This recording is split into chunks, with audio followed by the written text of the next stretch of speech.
Thinks American men suck. Let me warn you, your rage does not exist in a vacuum.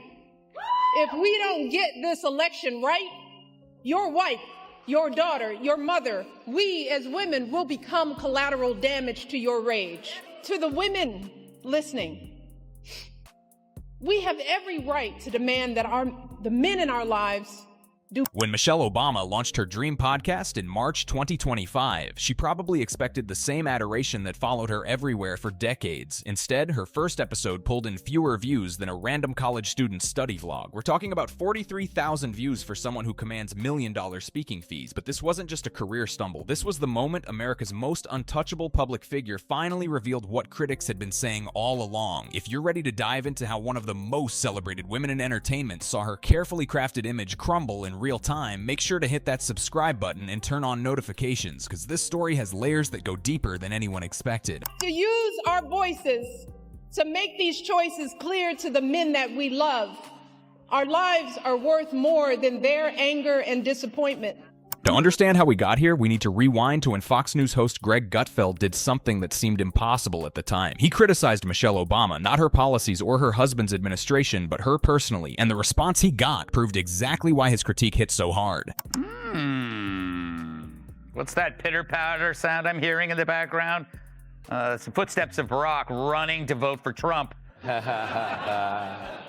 So, Kat, they know that they're having a hard time with men. Right. Doesn't seem like this is the right strategy. No. She basically says that they're... For years, Michelle Obama existed in a media bubble where questioning her was practically forbidden. She was the Harvard Law graduate who gave up corporate success to support her husband's dreams, the devoted mother who balanced family life with public service, the fashion icon who could make a $50 dress look like haute couture. But Gutfeld saw something different. He saw a calculated persona dressed up as authenticity. What made his takedown so effective wasn't just the jokes, it was how he connected the dots between her elite background and her relatability brand. Here's someone who graduated class salutatorian from one of Chicago's most prestigious high schools, earned a sociology degree from Princeton and then a law degree from Harvard. She specialized in intellectual property law at one of Chicago's top firms, Sidley and Austin. This wasn't someone who struggled to make it. This was someone who had every advantage. Even if they run Michelle. According to a new poll, Michelle Obama isn't as strong a Democratic candidate against former President Donald Trump as many Dems would have you believe. In a hypothetical matchup, my favorite kind, Trump wins with 47% of the vote compared to Michelle Obama's 44%. I guess some of the kids whose school lunches she ruined are finally old enough to vote. The poll numbers were brutal, but they revealed something deeper. Despite years of media coverage painting her as universally beloved, actual voters weren't buying it, and Gutfeld wasn't done exposing the gap between perception and reality. But her analysis seems a symptom of a greater problem that contributed to her party's loss. It goes back to seeing the group and not the person. I call it IPB, identity politics blindness. They lost not because Hillary was a woman. They lost because all they saw was a woman. Meanwhile, Trump took nothing for granted. Fact is, many voters would have happily voted for a woman, just not that one. Because unlike Trump, she didn't speak to their concerns. She only spoke of her entitlement. She just assumed that she had the vote. And just assuming a woman must vote for a woman seems pretty insulting from a man.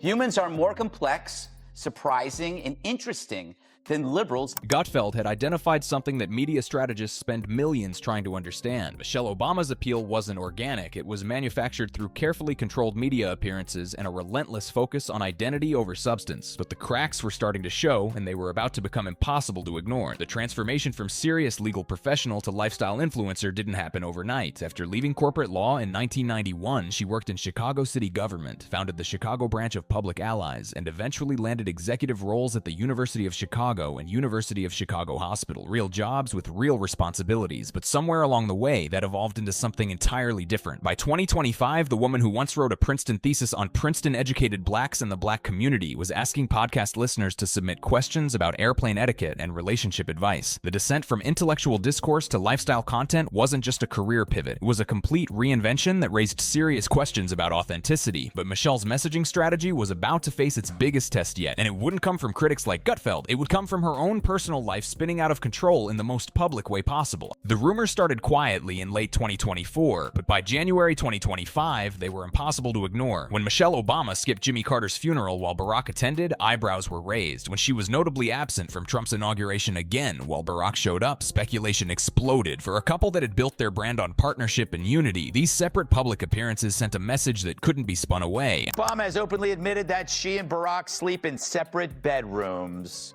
Here's how it works. She sleeps downstairs and he likes men.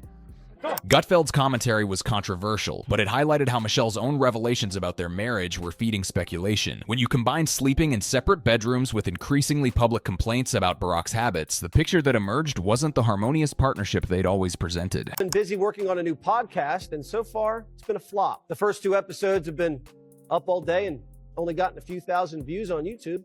Half of them are probably primetime producers. But still, Michelle's spilling the family secrets, like how Barry gets on her nerves. Listen. Barack, he had to adjust to what on time was for me. Because he was on that island time. Well, but, I've got this husband who's like, when it's time to leave, it's 3 o'clock, he's getting up and going to the bathroom.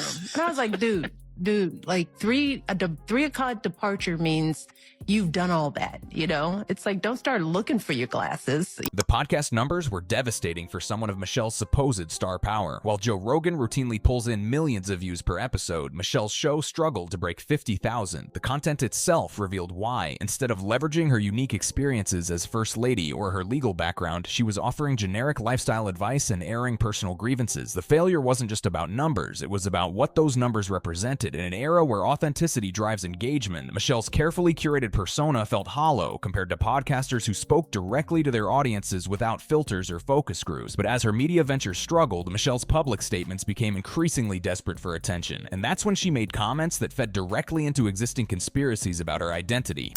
About Michelle Obama's ongoing midlife meltdown, like her, as you put it, her Stegosaurus hairdos, the utterance the other day, she says she's transitioning.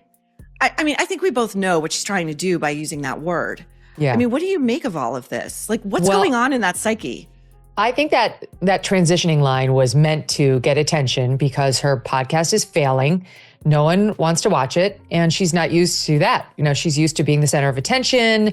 Everyone's interested in me. I don't have to try hard. And so the analysis was brutal but accurate. Michelle had spent so long being celebrated for simply existing that she seemed genuinely confused when her content failed to generate organic interest. The transitioning comment, whether intentional or not, fed into conspiracy theories that had followed her for years, suggesting a level of desperation for relevance that undermined everything she'd built.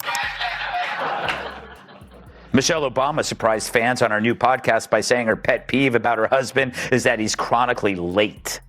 For example, we're still waiting on him to admit he's from Kenya.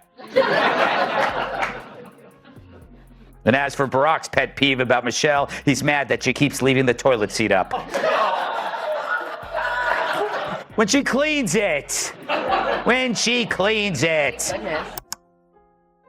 Gutfeld's jokes were harsh, but they highlighted how Michelle's own podcast content was providing ammunition for her critics. Instead of rising above the fray, she was feeding it with personal complaints and oversharing that diminished her stature. The irony was impossible to miss. Here was someone who had access to world leaders, who had lived in the White House, who had Harvard law credentials, and she was using her platform to complain about her husband's bathroom habits. It was exactly the kind of content that validated critics who said she'd traded substance for celebrity. Wonderful Megyn Kelly in the United States. Now, why is Michelle Obama whinging? She seems to always be whinging. Why are things so hard for her right now? I know. I mean, because when you're thinking of victims of this awful world, you think of Michelle Obama and how terrible we've all been to her. This woman is a one-woman destitution derby.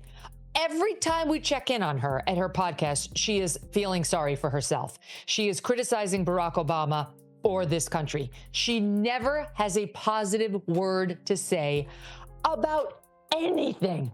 And the latest example was when she went on this other guy's podcast, Jay Shetty.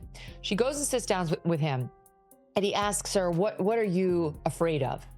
And she starts off by saying, well, it's not, my fears aren't for me. I think about the streets. My fears aren't for me. Well, in this current climate for me, it's, The pattern was undeniable. Every public appearance had become an opportunity for Michelle to position herself as a victim of circumstances rather than someone with agency and privilege. For someone living in Martha's Vineyard mansions and commanding six-figure speaking fees, the constant complaints about hardship rang hollow. But perhaps the most damaging moment came when she returned to the public arena in 2024, and her messaging proved that she had learned nothing from years of criticism. This installment of what happened in an election that occurred a year and a half ago. Michelle Obama was asked how Trump won, and she laid the blame on Hillary. Just kidding, she blames sexism from women against women. in light of this last election, I'm concerned about us as women and how we think. If we're not comfortable with the notion that a woman could be our president compared to what?